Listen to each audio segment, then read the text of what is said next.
Hundreds of pet owners move to Florida every day, and many of those end up right here in the Greater Tampa area. There are a lot of things to consider when moving to Florida with pets, and we're going to talk about those today. Hey everyone, my name is Amy. Thank you for being here at the Tampa Area Living Channel. And as I said, we're going to talk about things you want to know about before you move to Florida with pets. Some of them are pretty obvious, but some might be a bit of a surprise, so stick around to the very end to see what. First of all, as I said, it was going to be a little obvious, it's hot. What does that mean for your pet? Obviously, it means that most importantly, your pet should be able to be indoors most of the time. And when your pet is not able to be inside, he'll need plenty of shade and plenty of water. Not only is it really hot here, it's very humid. That means that the heat is intensified, and it also means that we have mosquitoes. So your pet will need some protection against that too. When you're taking your pet outside, a dog or your cat outside for a walk, and you're walking along one of the many lakes or rivers in the area, and you see a friendly reminder that your pet needs to be on a leash, this is not just a reminder of the local ordinance. This is for your pet's safety. You know we have them. It is a reality.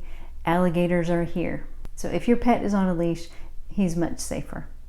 So as I mentioned, there is a leash law in Hillsborough County, which is where Tampa is located. Your pet needs to be on a leash anytime he's not on your property. You also have to have your pet vaccinated against rabies, and that needs to be registered with the county.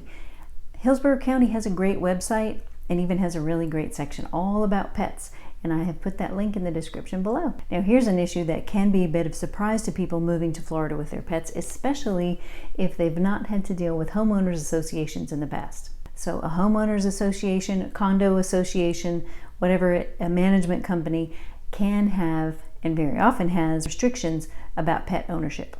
First of all, those associations can decide to have a zero pet policy.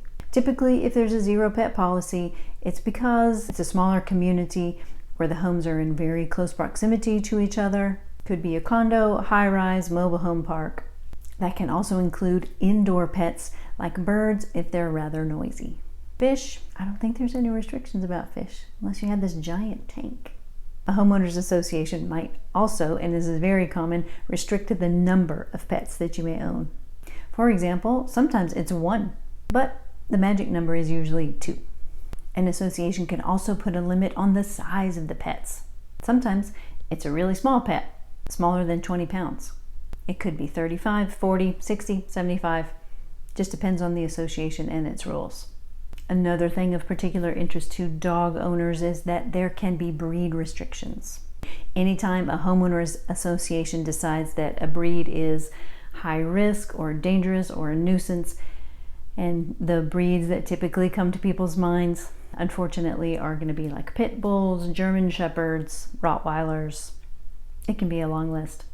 Also, if you're planning to rent a house, you will very likely run into this kind of issue if you have pets. Many landlords say absolutely no pets, but with more and more people owning dogs, it's becoming even more common for landlords to accept pets. However, there will be a non-refundable pet deposit. Why it's called a deposit, if you're not getting that back, I don't know, but you will have to pay a fee, or sometimes it's in the form of a monthly fee per pet. The main thing to take away from this, if you're moving to Florida with your pets, is that when there is a homeowners association, you need to be aware of that before the contract is finalized. It's not enough to simply look at the information that's on the MLS or take the listing agent's word for it.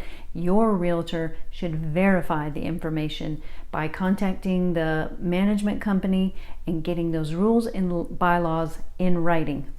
If you've had experience with your HOA and your pets, leave your comments below, or if you have questions about it, feel free to put those there too. And thank you so much for being here. I'll see you next time.